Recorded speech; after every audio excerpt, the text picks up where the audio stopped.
how do you turn this on, or is it on? It should be on. It is on. Is it? Is it on? Is this on? Let me ask Mike.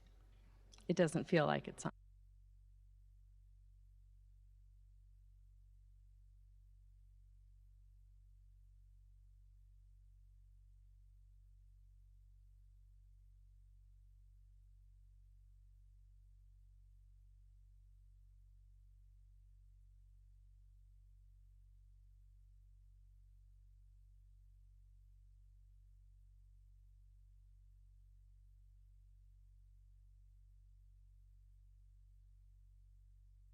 Okay, well, This is very high tech. it is. Wow. Well, thank you everyone for joining us this afternoon. We are here in Fargo. Thank you, Mayor Mahoney, for being so hospitable with the new City Hall. It's a beautiful day in Fargo, North Dakota, Cass County, but we've got a weather forecast of more rain on the way, and of course that always makes us nervous, and we're all already talking about what would we do again for flood preparations this spring if needed. So that's always first and foremost on our mind. And we're so pleased with all of the leadership from our governor and our senator going forward on our project. The Diversion project has really been the culmination of the work of a lot of people, but especially the leadership of these gentlemen behind me. And without further ado, then, I would just like to invite Governor Burgum to the microphone. He has been such a great leader for not only the metro area, but all of Cass County in what our flood protection going forward. So welcome, Governor. Thank you, Chairman Sherling. Great to be with you. As Mary said, there's so much to celebrate around the teamwork that's been involved in this project that spanned I guess almost a decade, but there are people, when I look around the room today, we got mayors, city administrators, county commissioners, and leaders from both sides of the border that have been really working hard on this incredible project. And again, we want to remind everybody how important this is. Almost 250,000 people that would be protected by the diversion. On the North Dakota side, 55 different school buildings. Of course, there are almost 20% of the K-12 students in the state of North Dakota are inside the protected area. Over $20 billion of property. So we just want to remind ourselves how important this is. But to have a comprehensive project like this takes a huge effort, and not just from a permitting standpoint and engineering design, but it takes great work on financing, and we're so fortunate. We've got one of the strongest CODELs in the nation representing us in Washington D.C. Congressman Armstrong, Senator Kramer, now Senator Kramer, and former Governor, now Senator Hoeven, down there battling every day. But Senator Hoeven has been on this project since he was governor. He's been a tremendous supporter of this community, and he's got some really great news with our great CODEL. We've had more administrator visits, cabinet level visits in the last 2.5 years than we had in probably in the previous 20 years. We had, I think, our 15th cabinet secretary level visit today. Very exciting announcement was made by Administrator Wheeler earlier today relating to financing for that. And because of this is federal financing, and because Senator Hoeven has been a champion for this, want him to announce this incredibly good news. And how perfect that this financing, which is new legislation that was created 2.5 years, a new program, but that we've got someone who probably understands banking more than any of the other 100 senators making a financing announcement. So here's Senator John Hoeven.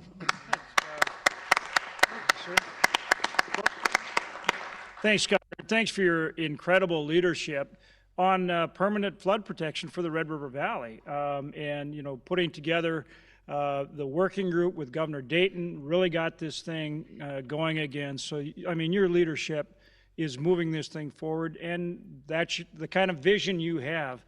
And that's not just marvelous for the Red River Valley, that's really marvelous for the state of North Dakota.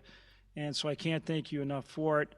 And to Mary Sherling as head of the Diversion Authority, and of course Mayor Mahoney, all the leadership, Commissioner Campbell, it really takes everybody working together to make this thing happen. And as we've said all along, this is a partnership. So it's a local, state, federal partnership. And what we're talking about today is additional federal financing to help reduce the local cost share. So the citizens of the region, oh, and Bernie Dart is here, another mayor of West Fargo, want to acknowledge him as well. And Mayor Judd wanted to be here, and that's why we've got the very capable Kevin Campbell standing in for him. But that local leadership, so incredibly important, because this is the region. It's not just Fargo, it's not just West Fargo, it's upstream, it's downstream, it's the Minnesota side, it's the whole region. This is for everybody. And it takes all of us working together to fund it. So the local cost share, the local citizens have stepped up. State of North Dakota stepped up with Governor Burgum's leadership and the legislature. On the federal end, as you know, we've got a commitment now for $750 million. The additional news today is that we now have the WIFIA loan approval that we had talked about before. And that's $510 million as of now, could go up to $561 million depending on the eligible cost share. But it's going to make a huge difference because it could reduce the cost of the project over time by as much as $600 million. And that's savings to the local citizens in this area.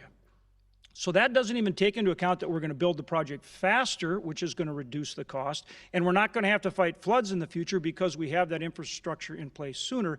That's the actual interest reductions because it's a lower rate of interest. It's like a treasury rate because of this federal loan guarantee.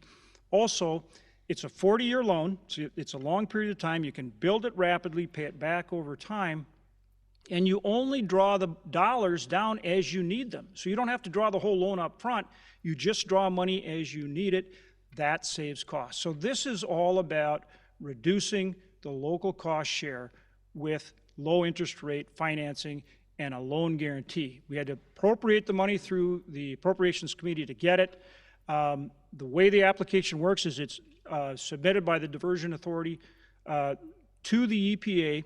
They have invited the application, so it's kind of like being pre-approved for your home loan, okay?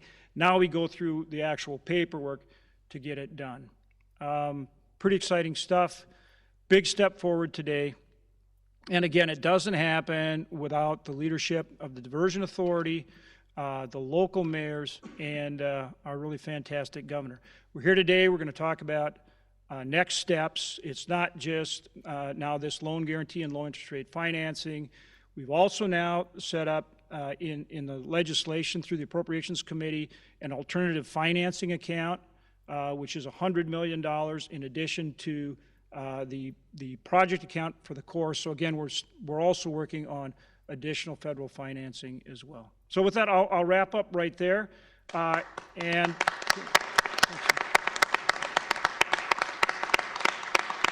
And ask if Mayor Mahoney, Gov, did you have some more you wanted to jump in with, or just take questions? Well, I would just, building on what Senator Hoeven said and the work that he's done to help secure this low interest loan and what this means to all the citizens here.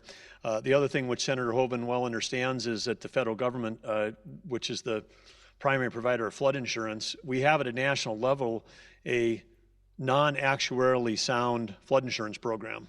Premiums going in don't equal the payments going out.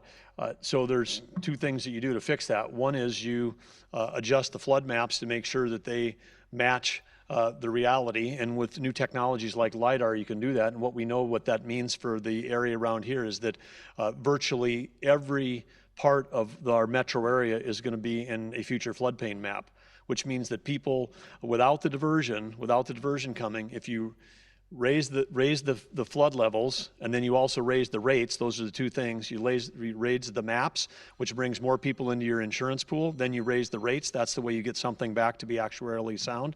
But the future for this area without the diversion, which wouldn't be happening without the financing that Senator Hoeven's talking about, it would mean that people that today are not paying flood insurance would be paying thousands and thousands of dollars for their flood insurance.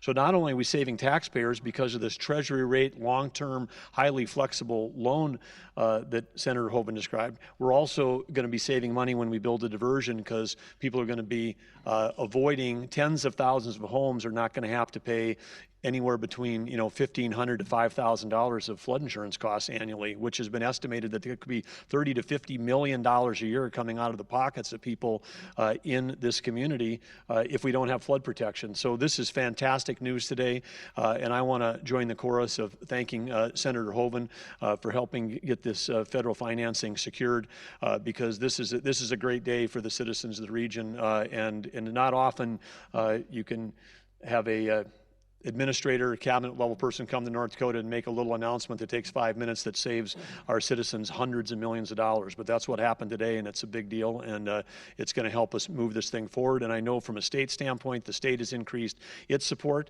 but one of the questions the legislature has had is all the financing lined up? Well, we've taken a huge leap forward in being able to answer yes to that question. So are there others up here that want to talk? Senator Hoeven, back to you. Yep. Mayor Mahoney? We're good. Are there any questions for the group? For years now, we've been hearing about planning and the money that's gone into diversion. I think people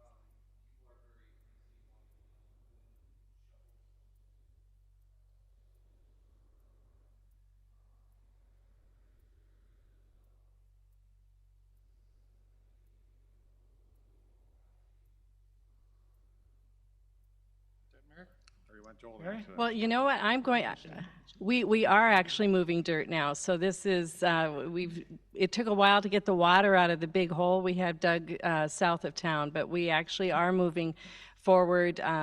We will be putting out bids for the actual ditch part of it here in a year or so, but I would at this time introduce Joel Paulson, our new executive director, and he's going to be your point person for all of the answers for all the technical questions and the timelines. And so Joel, do you want to step up and share any? Thank you, Mary. I appreciate that. My name is Joel Paulson, Executive Director for the Diversion Authority.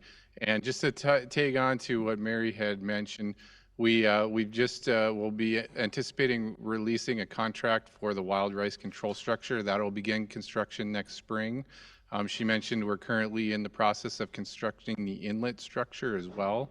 And ongoing flood protection projects in both Moorhead and Fargo. And I would anticipate you would start to see a few more shovels in the ground, as you could say, come 2021, when we're anticipating the developer bid and the start of the actual ditch construction. So. The other item you have to know, it's a three-legged stool right now, so the WIFIA loans are very important for us. That's one leg is the stool. Federal funding is the next part, where the Corps gets the funding to do their part. And the third will be the governor will be working real hard with the legislative session next session to do the rest of the grant money we need for the project. So the people that have helped deliver so far are going to continue to deliver, and we're very excited about that. 26 is when we're going to be done, so. And we're going to do some further planning next steps. You're welcome to stay if you want, or if you got to get back to your 5 o'clocks, we get that too. That's why we did this on the front end. Anything else, guys? Go. All right, Mary? No. Thank you. Thank you Thank all. you. Okay, good. Perfect.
Just telling the governor, ever since the task force with Minnesota governor, things were stuck in the mud before then, and now we're out, and thanks to Governor Burgum for getting us back on the road again, and it's been a really good year.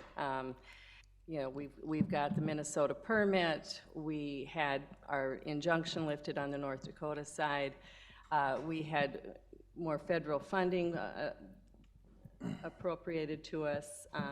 You know, it seems like it's taken a long time to get to this point, but today was a huge day for us. And of course, then I'm back up in the North Dakota legislature appropriated funds for us. And now, you know, the next step will be for us, of course, to go back to DC and talk about what else we need to do there. And we look forward to working with Senator Hoven on those next steps. Absolutely. Go ahead, Kev. Well, as I said out there, I want to thank everybody around the table, everybody here at the table, and a lot of people in the audience have been part of flood protection in Fargo for decades, and it's great to see this milestone day that we have. And again, I want to thank Senator Hoven for his work, not just on securing the federal appropriations, but also this work on the loan, because putting together a finance package is you know, a key part of this. And I'd say today is it's about as good a news as you could have, because I think I always was confident we're getting financing. I didn't realize we'd be able to participate on over $500 million at low interest, long-term, highly flexible, you know, program that would save taxpayers hundreds of millions of dollars. And so that's a welcome piece of news. And so again, just want to share gratitude to everybody here who's been working to keep this thing moving, and takes a team to get it out of the mud and back on the road. And we had a great team of people that worked to make that happen. So kudos to everybody. Thank you, Governor. Mary? Yeah, I might add too that at our last Diversion Authority meeting, we did have some extensive discussion about our financial plan to pay for this. And one of the key components in that was long-term low-interest funding. And it was a part that we were somewhat concerned about, that, you know, we needed to have that component to make this work. And Senator Hoven, thank you for your efforts. This is a critical component to making our financial plan sound. And you know, as we, our Diversion Authority Board talked about that plan, it was highlighted of the importance, and I think the numbers, if I'm not mistaken, it actually takes our long-term payoff down by 20 years too, in addition to what you talked about, Governor, in terms of saving us $500 million probably in interest expense. It also reduces that length of time for us to pay off that debt, which is that is being backed by the different sales taxes from Fargo and Cass County. And if I can, just for a minute, just to, I know since the Senator and Governor haven't been here, one of the things on the Minnesota side, we continue to work with the legislature there, and we have established on the Minnesota side our, what we call the MCC JPA, which is our group that will work with landowners in Minnesota on the project. And we've established that with the similar goals of the Cass County Joint Water Resource District to make sure that all the landowners that we're dealing with on the Minnesota side are being dealt with fairly. And so we had our organizational meeting on that, and now we've hired our land agents, and we continue to pursue the land on the Minnesota side for this project. So that's kind of a little update there. Thank you, Kevin. And I would say on that, from our office, in terms of the continued collaboration, of course, we've had a switch in administration in the state of Minnesota, but we've been able to move quite seamlessly from Governor Dayton's office to Governor Walz's office. And I think local leaders know he's been to Moorhead multiple times. We've had meetings with him up here, continue to have regular communication between our office and his office, and they continue to deliver the strong support for this project that we saw coming out of the Joint Task Force. So we're, optimistic that on the Minnesota side, we can secure the support we need to keep moving this project forward. But thanks, Kevin, for all that everybody's doing on the Minnesota side because that's as important part of this project. This is a team effort. Thank you. Certainly is. Senator? Yeah. Well, thanks to the Diversion Authority and Gov, thanks to you. Obviously, that work that we're doing across the Red River with Minnesota, it's really important. And, that's going to be a key part to keeping the project moving. And, I mean, it's exactly how it should work, right? I mean, we're in this together. And so the way you've reached out, Governor, with your counterparts in Minnesota has really move this thing along in a big way. And the same thing, Mary, with you and the Diversion Authority and Mayor Mahoney, Mayor Dardis, and our good buddy Mayor Furness. It's great to have you here, Mayor Furness. I haven't seen you for a while. I'm going to digress for a minute. When we needed some help at workforce safety and insurance, at that time I was governor, and we were having a devil of a time. I don't know if you remember. And I came down to Fargo and I said, at that time, former Mayor Furness, he had been out of office a little bit. I said, is there any chance that you would come to Bismarck and run workforce safety and insurance? And I said, for two reasons. One is because you could come in and do a good job.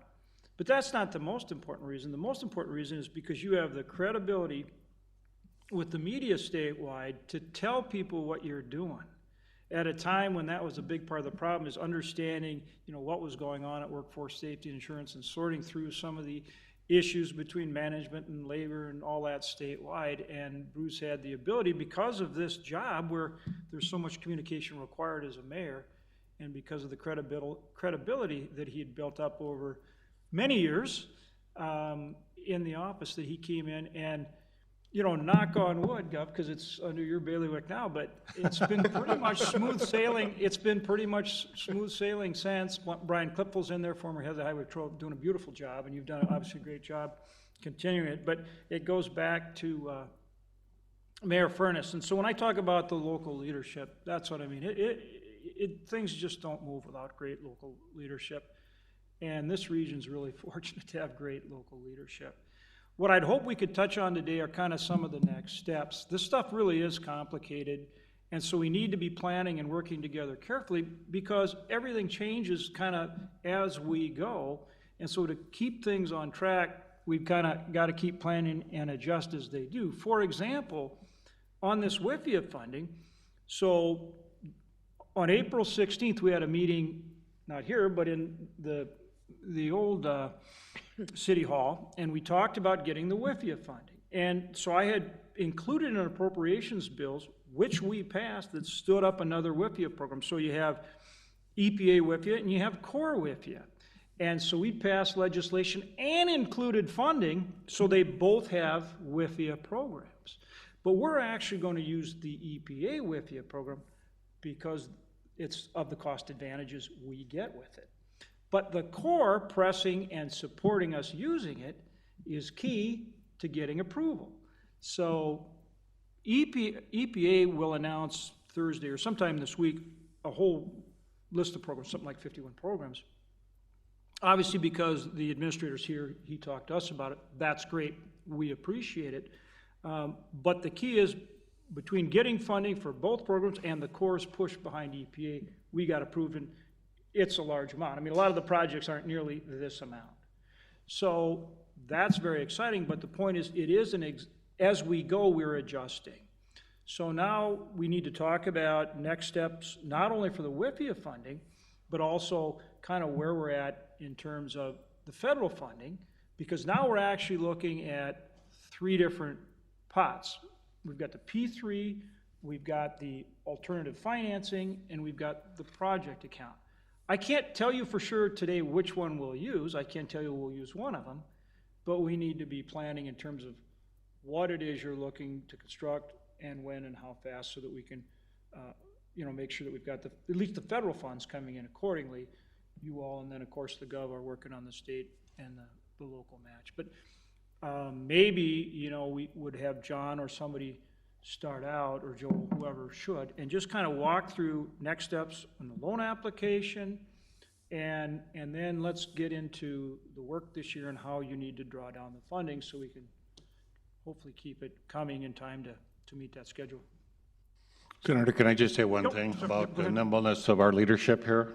So basically, we went to Governor Burgum 2 years ago and basically said we'd ask for a WIFIA loan to be in 20 or 21. We had a loan program with the state for 250, and we asked for $870 million. So we came to them and went through that. They went through a tough legislative session. But basically, the message we got from the legislative body is tell us how you're going to fund this and how much is it totally going to cost. This WIFIA coming in this year is tremendous for the project. So the governor was nimble to try to change direction and do different things, and you were nimble enough to jump to the EPA rather than the core one. We're not sure when the core is going to be funded, 2021, 22. No, the core's funded, they can move forward, but we can't get nearly the leverage we can under the EPA. It works better for us. So with both your leadership, nimble enough to flip, nimble enough to go in a different direction. We funded more money into the EPA. Yeah, plus you funded more money, that's okay. Yeah, and you wanted more, not less, last I checked. But it's working out pretty well for us. And I also wanted, the reason the chippers are out here with John as well is John Shockley was bright enough to look at the EPA loan and started doing that. And he's really happy right now because every one of us kept calling him every night, did we get it? Did we get it? Did we get it? And we're so happy you guys announced this morning, so now we don't have to call John anymore. We've been out of a job if we hadn't got it. So I'll let Joel and John talk, but thank you very much. Thank you, Mr. And Mayor. I want to check, like Chad and some of the others were down there, and Shelley, if they had anything too before we get into the nuts and bolts. Senator, I think from my perspective, I'm just more grateful than anything else. And one thing we remiss in noticing is you're here. You were just in Bismarck and now you're here. And I don't know that your schedules allow you to do those things and on such a flexible basis. So I'm grateful for that because our partners that are in the room right now, the folks that are going to see this on TV and hear the radio broadcasts, need to know that you're invested, and we know you are. But when you show up, it's such an incredibly impactful thing because I know just how busy you really are. We're all busy, but some of us are more busy than others. And I know one or two of you didn't even know this was happening today, Governor. So you being here, especially on literally a moment's notice, is incredible. So just more thankful and just say, Well, we're going to keep going east because the bad weather's coming from the west. Gov and I, when we get a... well, that's kind of how it works. But appreciate... Thank you, Chad. Appreciate all you guys are doing. Absolutely. Well, I'll just start out here. Again, thank you, Senator. Thank you, Governor. I think one thing we all need to keep in mind that's unique about this project is that it's a one-of-a-kind project.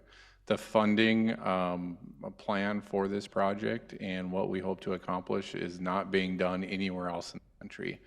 Eyes are on this project from a split delivery aspect, but it's also on this project from a financing aspect. And I think back a decade ago to think how we got to this place, and it is pretty amazing.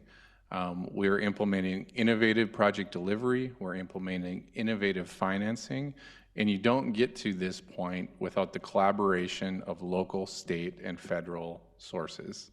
And it really is a model for the rest of the country, what we're doing here.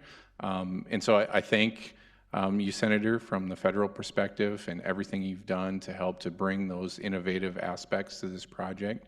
Governor Burgum, you've been absolutely fabulous for keeping this project on course. Obviously, the governor's task force was just key to continuing the progress that we're making here. And all of the local representatives here, you are also passionate about this project. I consider myself the lucky one to be able to work with such fine folks to implement such a impactful project to our community. So with that, I'm going to turn it over to John because John has been instrumental in coming up with the funding, the innovation, and how this is all working out. It was his idea to say, hey, let's look at this WIFIA program and let's see where this thing can take us. Countless hours have been worked by this gentleman. And to answer your question, Senator, he would not have a job had this not come through. So I'll turn it over to John. First of all, thank you, Senator, and thank you, Governor. Your support for the US EPA WIFIA application was really critical to the process, showing that state and local support for the WIFIA process is critical and it's part of their scoring criteria. So thank you once again. I think I'll answer the first question. What are the next steps in the WIFIA process? So we have been invited to apply for a WIFIA loan, which it's the analogy is to a pre-approval through a mortgage. It's slightly more than that. Once you are invited to apply, it's a process of going through the underwriting and ultimately reaching the closing. The program is structured that way because the application costs are quite considerable, because when you're dealing with the quantum of a loan of over $500 million, the application fee is $200,000 to $500,000. So the EPA does not want to invite just any program to pay that application fee without knowing that you're going to reach closing. So over the course of the next couple of months, we'll be assigned an underwriter from EPA. We'll work with that underwriter.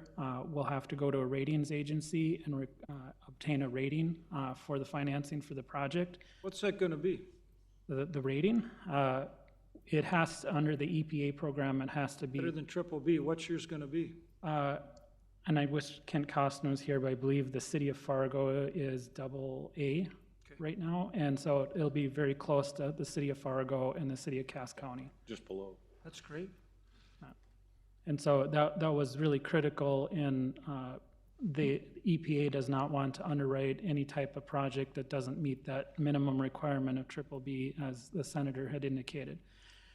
Once we attain our ratings, we will then go through an additional process of due diligence where we'll be drafting loan documents. There'll be back and forth between the EPA and myself, and we would eventually expect to reach close anywhere from 8 to 16 months from now. You may ask, why does it take that long to reach close? It's just simply the size of the loan that's involved. This is not a typical $10 million sales tax bond issue. It's much more significant than that, and the federal government requires certain preconditions and wants to make sure the federal interest is protected and making sure they're underwriting good loans. That closing date is consistent with the project, so it doesn't cause any types of delays. We had planned on a closing date if we obtained a US EPA WIFIA loan for 12 to 16 months from now, so it's consistent with our timeline. As the senator had noted, the advantage of this loan is that we can draw down the funds, whereas in a traditional bond issuance, on day one, we'd have all $500 million, and in 6 months, we'd have to start repaying that amount. With the US EPA loan, we can draw it down as it's needed, which is critical to helping the Diversion Authority balance its financial plan with the grants that are being given by the state through the state legislature. And so to the extent that we don't have to borrow money, we'll use grant dollars and sales tax that's on hand, and it allows us to draw down the debt as we need it. It also allows us to defer the initial payments up to 5 years after substantial completion of the project. We're anticipating substantial completion of the project in approximately 6 years. So the deferral of the first payment can be up to 11 years from today's date. So it's very powerful financing with a 35-year repayment term after that. And even more importantly, it has the sculpted financing, so you can sculpt your debt service payments. And in this regard, because we're using a P3 developer, we can pay the P3 payments and balance those with the debt service on the WIFIA. After the P3 payments are completed, which will be paid off before the WIFIA, we can increase the amount of WIFIA payments. So it's a very powerful financing tool. Commissioner Campbell had noted it allows us to pay off our debt sooner. It's absolutely correct because we had to have much longer debt instruments at a much higher interest rate. So the interest rate savings is tremendous, and so it's a great tool for this project. As the senator noted, there's also a U.S. Army Corps of Engineers WIFIA program. They are still in the process of standing up their rules. If and when that program would ever become available, if there were a need for additional funding or financing, we would look to that program. But the nice part about this approval is we're not counting on a program that hasn't quite been fully stood up yet. So it's fantastic. One of the questions that I've heard is, where did the $510 million plus the additional amount come from? The Diversion Authority had applied for a WIFIA loan in the amount of $510 million. WIFIA approved that, plus up to 10%. That is for any potential increases in project costs as bids come in. I think we know traditionally in projects that the engineer's estimate isn't always precise, and so WIFIA likes to include a little bit of extra breathing room, if you would, for between the 5-10, and so they give you an additional 10%. That amount was derived by looking at what the eligible expenses were. The WIFIA program allows a issuer to finance up to 49% of eligible costs, and so the EPA program we looked at what the stormwater features of the project were, and those were approximately $1.2 billion, and so that's how we arrived at the $510 million number. That was the approximate eligible expenses. In very simplistic terms, I like to divide up how the Corps and the EPA sees the relationship of the WIFIA program between our infrastructure. If it's vertical and it's holding back the river or storage, that would be the Corps WIFIA program. If it's passive and it's conveying meltwater, then it is for the US EPA program. And that's why there's a distinction. It just happens that most of our local cost is associated with the channel and the stormwater infrastructure. And that amount also works nicely with the amount that the state legislature has appropriated. One of the items that we had identified in the legislative session was the need for the low interest loan. I think that was in Senate Bill 2275, which was not successful in the North Dakota legislature. We took that back after the legislative session and decided what's our next available option, and we decided that we would pursue the US EPA WIFIA loan program with the idea that we had in our back pocket the Corps WIFIA program. And so that's how we got to where we're at today. The financing plan is very prudent, it's very robust, it takes into account the contingency, and it takes into account the payments that we'll make over the course of construction, and also the payments that we'll make to the P3 developer after the construction is over. And I think overall our finance plan really represents what the administration initially, when they were discussing infrastructure and has supported throughout the administration, has been really flipping the federal responsibility from a 80% funding or 65% funding to a 25 to 35% funding in exchange for getting faster project delivery, providing that financing and administration, and showing additional local support for the projects. I think, as the executive director indicated, our project is really a model for how other projects can be financed and operated throughout the country. And I think it's the Corps, that's why the Corps is interested in our program. I think it's a fantastic program, and once again, without the support of both Senator Hoeven and Governor Burgum, I'm not sure if our application would have reached the finish line like it has. So thank you, and I can certainly answer any additional questions you might have. I'll just add to John's closing remarks there. If the Corps implements this sort of an arrangement federally, it's going to allow them to do a lot more with less federal dollars. And that's why this is such an important model for the rest of the country, to see how successful this financing is for this mega project in North Dakota. And what better place to do it than right here in North Dakota?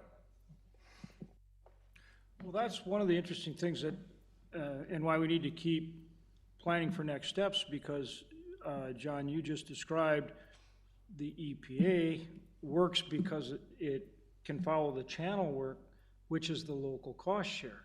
It would not work if that's what was on the actual diversion piece, which is the Corps, correct? And that's what I mean with this. When I show up here along with the Gov, and we talk about what we're doing, it's like we got to keep checking in, because this thing changes as you develop the project. I mean, it's a huge project, $2.8 billion, and how we're funding it is different, and how we're applying these programs is different. than maybe we thought, a year or so ago or whenever it was. So it's just really important that you continue to keep us abreast of exactly how it's going to work so that we're chasing down, the right sources of funds that will actually work for you. Just like we say, I mean, I think under the core program, it would be problematic, but because you can use it on the channel, the EPA piece works well, and it actually saves you more money than the core approach would, based on at least how they've initially presented it to us, even though that's the direction we were going. Now this looks like a better fit. So that's why, and it's complicated. So for myself and my crew, you have to keep us apprised, and that's why we appreciate this planning process and these meetings very much. And I think from the core side, to complete the core portion of the project, they will need their continued funding. And I think that there's a proposal that the Corps has for a work plan that they've presented to us as the authority regarding, I think it was $100 million this in 2020 and $200 or $300 million in 2021. I think it's absolutely critical that the Corps is able to complete their portion of the project so that we can provide flood protection to the region. The worst, in my opinion, the worst position that we could be in is if we are still waiting for the southern embankment to be completed and we have completed the channel. And so making sure that there's the continued funding for the Corps is that'll be the next important step. And that's going to stay consistent with that federal limitation of the $750 million in the PPA. So right now, it's just making sure that those appropriations are continued throughout the schedule that the Corps is coming up with so that we can complete the southern embankment on time. Johnny, just give you $500 million. Can he take a day off and then begin to work on that? Yep, so. How much of that does the federal cost share cover? Of the Core work. The federal share is not more than $750 million. I believe the southern embankment cost estimate is about $703 million with contingencies. And so they have a work plan that they've produced that would fund the project over the next 4 or 5 years. So it's within that's where I'm going with. So It's within their work plan, and you'll get that, how much they need every Correct. year. right, and what are they doing right now in terms of? I thought we were like 140 million. Is that right? That sounds about right. Yep, that's about right, Senator. And they think they can do 100 million more. That's correct. Next For year? 2020. And the critical path is the Red River control structure, and that's estimated to begin construction in 2021. It's being designed right now. If that does not start on time, we are not able to complete the project on time because that is the longest part of construction for the project. And on time means what? In 6 years, and have it operational. Starting on time. means- Starting in time would be beginning construction in 2021, which would mean they would need the appropriation to cover the entire cost of that structure in 2021. Right now, the Corps' estimated work plan would be $300 million for 2021. In 1 year. So it's a big ask. The Red River control structure is estimated at about $238 million. And the Corps will not release a contract for that project unless they have the money in hand. So that's why it's critical that we maintain the federal appropriation with our eye on 2021 and ensuring that we get the appropriation to begin the control structure in that year. Otherwise, it pushes the Corps' southern embankment completion out until that project begins. Okay, so 2021 is the big year. That's correct. Okay. We'll let you ponder that for 24 hours and then come back with the plan, John. For John, on one thing as part of what, like the Senator was saying, to stay synced up on the rating portion of this. I know Fargo's got a strong rating, Cass County's got a strong rating. State of North Dakota's balance sheet's getting better every month. If there's a way that we can work with you as one of the financing partners to help get that bond rating as strong as possible, if that has a material impact on the interest rate over the next 40 years, we'd like to work with you on that. Because if we're creating bond rating uncertainty because of legislative uncertainty, I mean, that would be another reason to, and I see we've got Senator Roars here, who understands project financing, but it'd be another thing for us to get back in front of the legislature to make sure that if we can eliminate any state funding uncertainty as a way to strengthen the bond rating, then that's another way to save money for taxpayers.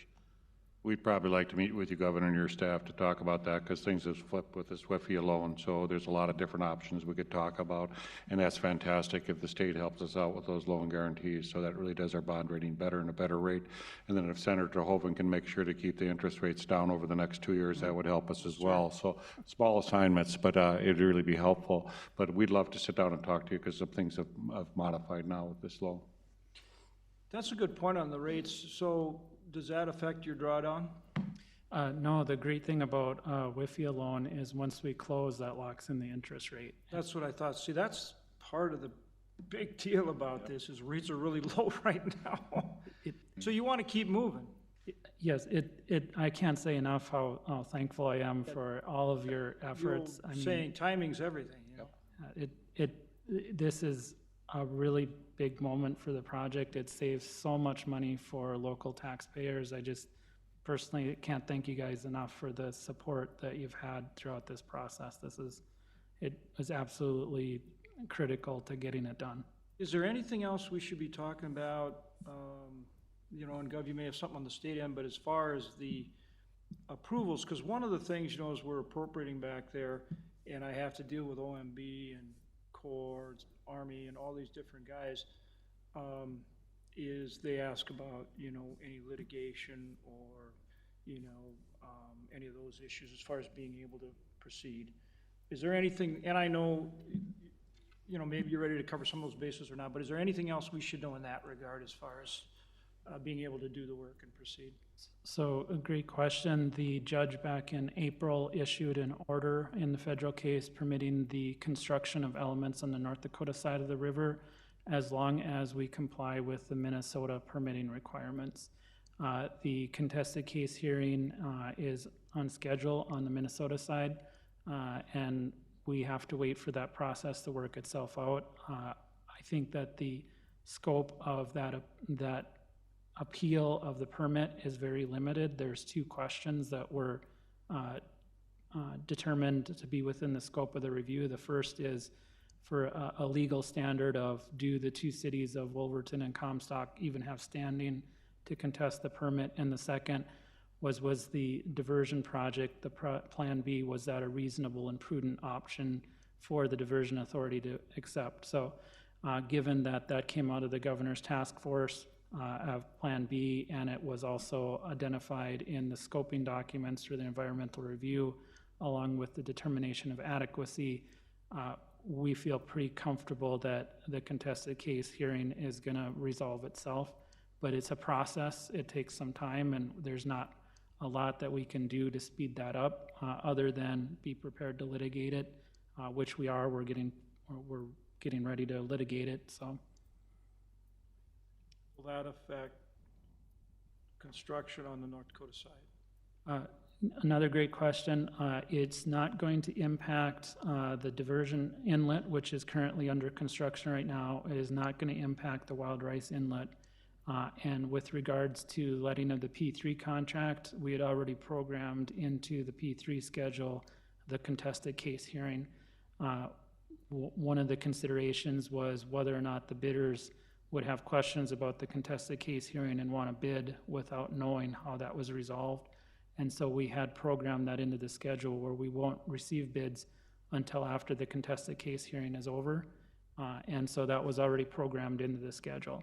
And so we don't view it as negatively impacting the construction schedule just because it's such a big contract. It takes some time to get a $1 billion contract ready to be bid out.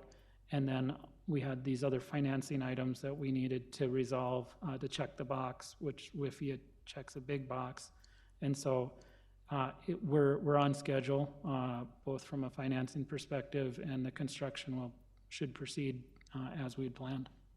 And I would just add that we are actively purchasing land in the channel itself, And so that's all going to be on schedule and ready to go when we let that bid, and that land will be available in the channel, and then we're working on flowage easements in the south of the southern embankment.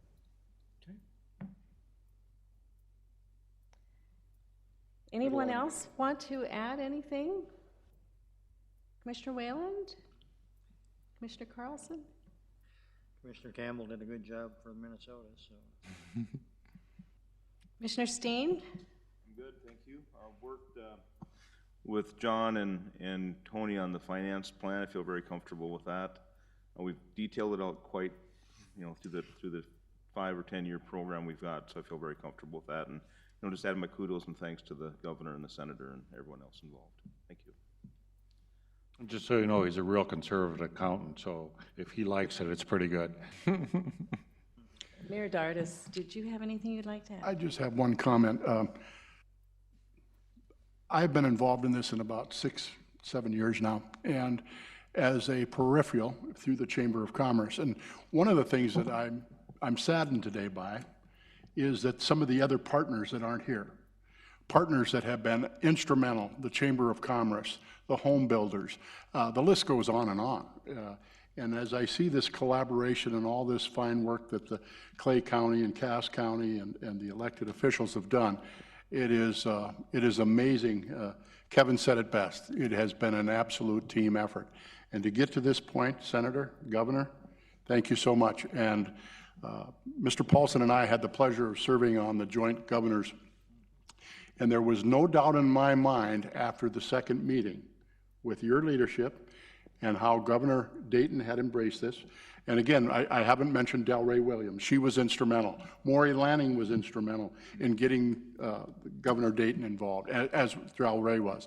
So again, I like to consider myself a regional person, and being an observer of this, but somewhat engaged, it's been an amazing process to watch, and you should all be very proud. Congratulations.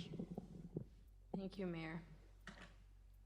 I was just going to say thanks again, Joel and Bernie, for serving on that. It was a interesting time with a good outcome, and had to get 5 full days of the Minnesota governor and his staff and the senior DNR leadership team who all attended every meeting.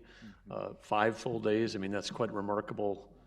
When you go around the country, you can't come up with it. You can't find other governors where a neighboring state where they committed to 5 full days of meetings with a 16-person task force, and then actually had A, that doesn't happen, then B, have a great outcome at the end of it. So it's and of course, as we know, then we got the DNR support in time for the ruling, which then allowed some of the contracts for the Corps to not expire, which probably saved another $50 million or more in terms of the timing of when we got that ruling last spring. So I mean, might have seemed slow, but we were moving up against the deadline and beat that deadline. So that was fun news. But one of the people that really helped marshal that from our side was Levi Bachmeyer.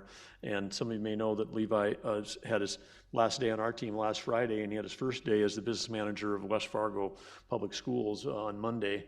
And as I said in the remarks, if you're going to lose a talented team member, to a location, having him land in the business manager job of the organization that's doing some of the most building in the floodplain of any organization in the community, that's a great place to land as business manager. And I know that Levi is going to continue to be very committed to this. And since he's not here today, I'm going to volunteer him that Chairman Shirley and others, you should, now that he's a resident, his wife teaches in West Fargo School District, they just got married this summer, they're living here in this community, that the Diversion Authority shouldn't hesitate to tap into him as a resource to be part of your team going forward, because he was instrumental in managing the relationship with the governor's office in Minnesota, and now he's going to be in a position to here locally to speak on behalf of the education community. And I think they're the largest employer in West Fargo, aren't they, Bernie? What are they up to? A couple thousand? I Couple thought that was thousand. Cook Signs I thought Cook Signs was the largest. Yeah. I said West Fargo. I said Oh, West Fargo. West Fargo, but I mean, I know they've got a couple thousand employees at least over there, and so largest employer and largest builder, and to have Levi in that spot is going to be a big plus for the Diversion Authority. So happy for this project that he's landed there. Governor, I'm having a meeting with Levi at 7 o'clock this evening. I'll share that good news that you just volunteered for. Yeah, said voluntold. He got voluntold to help on the. Thank you. Shelley, Commissioner Carlson. Thank you. As a newest member of this committee, I've only been on for about 2 months, so I really would like to thank you. Trying to absorb all this information, the entire afternoon of onboarding that I spent with Mr. Shockley was quite the mind-blowing experience.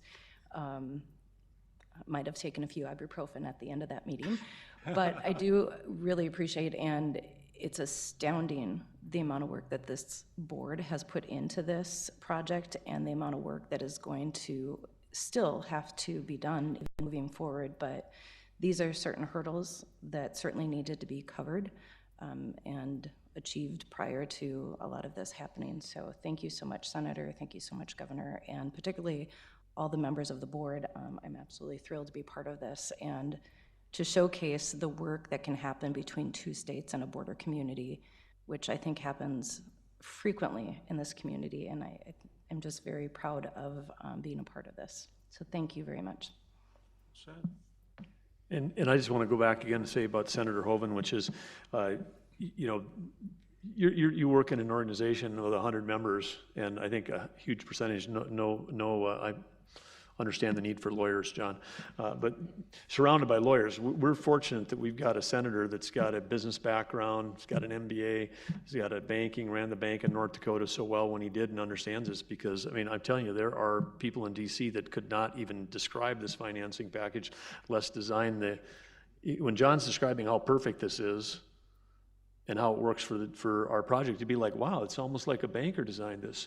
So anyway, we're just so fortunate as a state to do that, and I agree with what Joel's saying.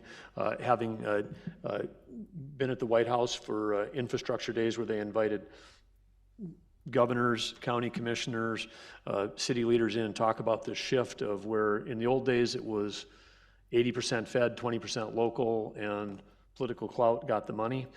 One of the shifts that's happening right now is much higher percentage of local funding, and that sends a really deep signal to the federal government of how much local support there is. I've gone so far as to say that all federal funding, at the rubric for the Corps, the rubric for the EPA, when we were talking to the administrator about this, we just said, hey, the criteria for whether you fund a project should be it shouldn't be like 18th on the list is their local funding. It should be number one, because if the local citizens are willing to step up and support it, then that's where the federal government should put its money, because then the federal government is able to spend $1 and have the biggest impact. And what it could mean for our country if we started with flexible funding programs like this, funding stuff that had strong local support, we'd see infrastructure improve in our country. And so it was said casually about, you know, the country's looking, but I think it's actually important. North Dakota's got the ability to lead in a lot of directions, but with the way Senator Hoeven's teed this thing up for us, we have an opportunity to actually lead on this thing and change the way the government thinks about infrastructure projects. And wow, wouldn't it be great? Private sector involvement, private-public partnerships, building in 6 years. I mean, we say that and then here nobody even blinks. I mean, there's so many projects that have taken 10 or 20 years to get built, and then they've still maybe being hung up. So if we can do this thing, it can actually change the way our country works. And so I'm really grateful for all the work you're doing, but thanks again, Senator Hoeven, for giving us a shot to show the federal government how we can get it done here in North Dakota and Minnesota. That's the right place to end on. This is, again, you know, this metro area really doing something that's kind of a first in many ways for the country. So you got to feel really good about that. You know? So, good work. All right. Thank you all for joining, and thank you for coming all the way over here. Really appreciate it. You bet. Thank you for coming back and doing it.